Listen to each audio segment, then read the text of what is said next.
140.6. That's the total number of human-powered miles in an Ironman triathlon.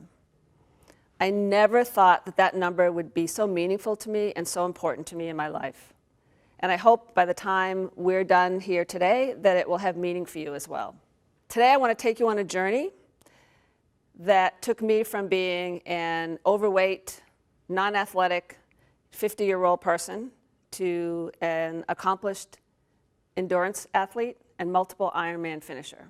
So for those of you who don't know, an Ironman is a long-distance triathlon. It consists of a 2.4-mile open water swim, a 112-mile bike ride, followed by a 26.2-mile run, or a marathon.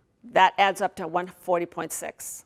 It was a transformational journey for me, one that changed my life and that affects everything I do every day in my personal and professional life. So now I'd like to share with you my 3 lessons learned that I think will help you with the 140.6 challenges in your life. So the 3 lessons are around support, control, and community. So let's start with support. We all need support. We all have different versions of our family or friends or other people in our life that support you. And when you're training for an Ironman triathlon, there's literally a whole community of people who support you. So I want to tell you a story about support when I was training for my first Ironman triathlon.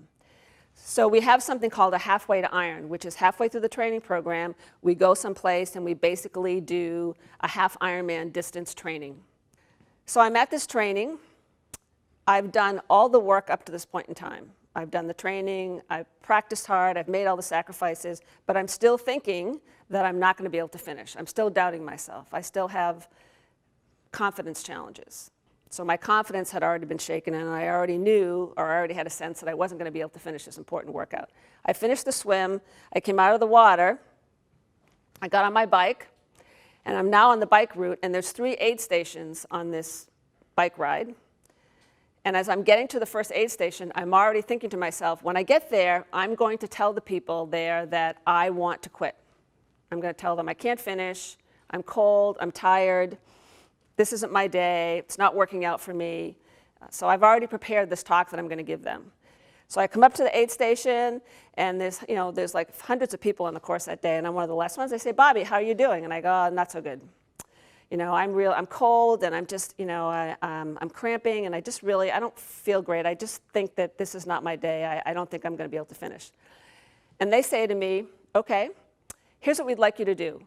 Why don't you ride to the next aid station, which is about 50 miles down the road, and if you still at that point feel like you can't finish, then we'll bring you in."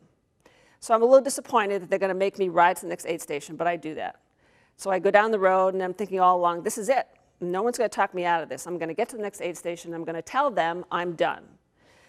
So I pull up to the next aid station, and they say, "How are you doing?" And I say, "Not so good. I didn't feel great at the first aid station. They asked me to come here. I don't think I can finish today. I want you to take me in." And what do you think they say to me? They say to me, "Why don't you just ride to the next aid station?" Right? Now, I'm a reasonably intelligent person. You would think I would have figured this out by now. But what I didn't know was that my coach had gone ahead to every aid station on that training route that day and had told every person, every volunteer, when Bobbie comes through here today, she's going to tell you that she can't finish. Don't let her quit.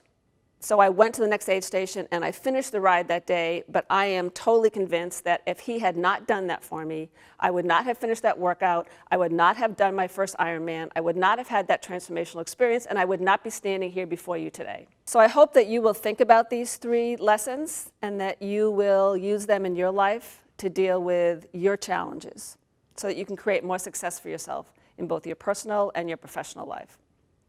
And I'll leave you with the Ironman motto, which is anything is possible. And I believe that's true if you have support and you're willing to ask for it, if you know what you can and can't control, and if you have a community of people who can encourage and inspire you to meet the 140.6 challenges in your life.